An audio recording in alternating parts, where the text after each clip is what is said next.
Hansel and Gretel, a German fairy tale, retold by Catherine Follett, illustrated by Letizia Rubeni.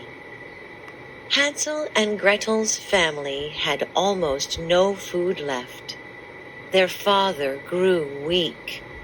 Their stepmother grew thin. Young Gretel could not even remember the good times. One morning, Father called them. "Come for a walk in the woods," he said. Hansel saw his stepmother's sharp face watching from the window, and he got a bad feeling. They followed Father deep into the forest.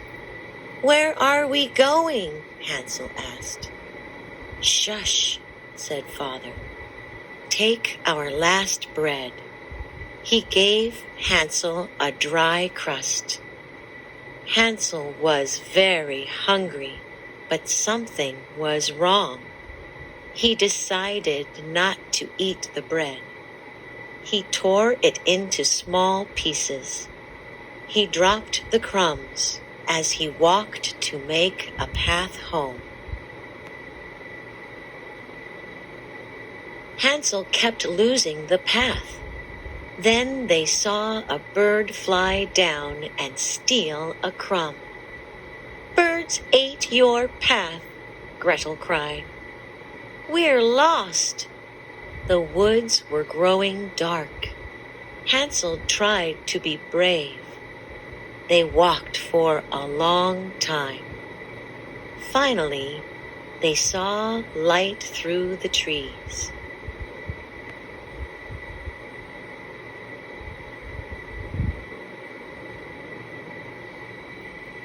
In a clearing was a little house made entirely of candy. Inside, In a clearing was a little house made entirely of candy. They ran toward it, mouths watering. They were so busy eating, they did not hear the door open. "Do I hear someone eating my house?" a voice said cheerfully. It was a little old woman with cloudy eyes. "Please come in," she offered. Inside, the woman blindly felt her way around the house as she brought them gingerbread, cake, and pie. Hansel and Gretel ate until they were full. Then the old woman opened a small treasure chest.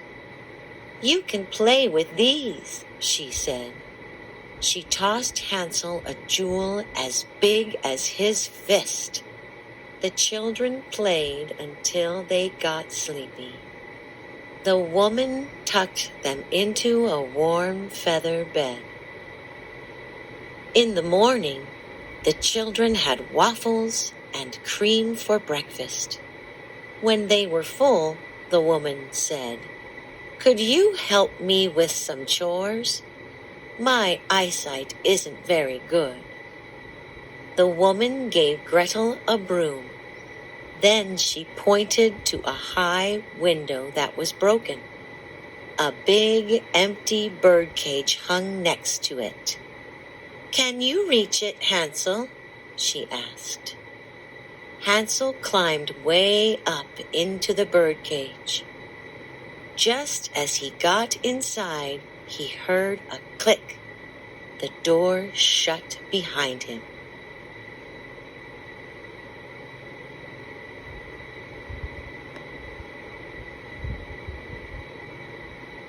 Every day, the woman gave Hansel more treats. Every day, she pinched his arm.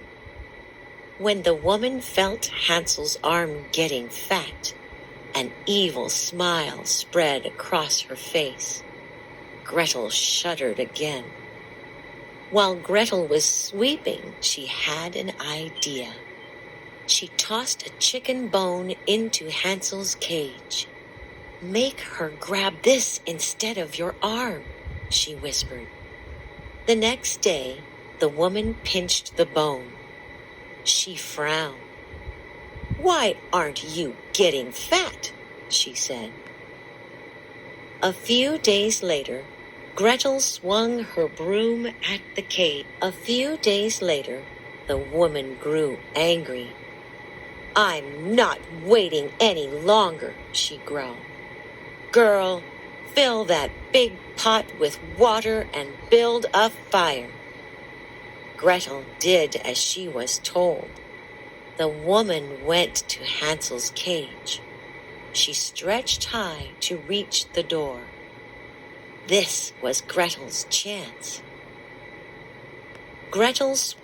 They were back where Gretel swung her broom at the cage, knocking it from its hook. As the cage and Hansel came crashing down, the woman stumbled backward and fell. Hansel wiggled free. Together, Hansel and Gretel pushed the woman into the cage and slammed the door. "Let me out!" she screamed. Hansel grabbed the treasure chest, and the children fled into the forest. They were back where they'd started, lost. "Father!" Gretel. They were back where they'd started, lost in the woods. Still, Hansel and Gretel felt less afraid than before. They kept walking. Soon they heard a voice calling their names from far away. Afraid, they hid in the bushes and waited. Then they realized who it was. "Father!" Gretel cried. The children ran to him. Father's eyes were red from crying. "I'm so sorry," he wept.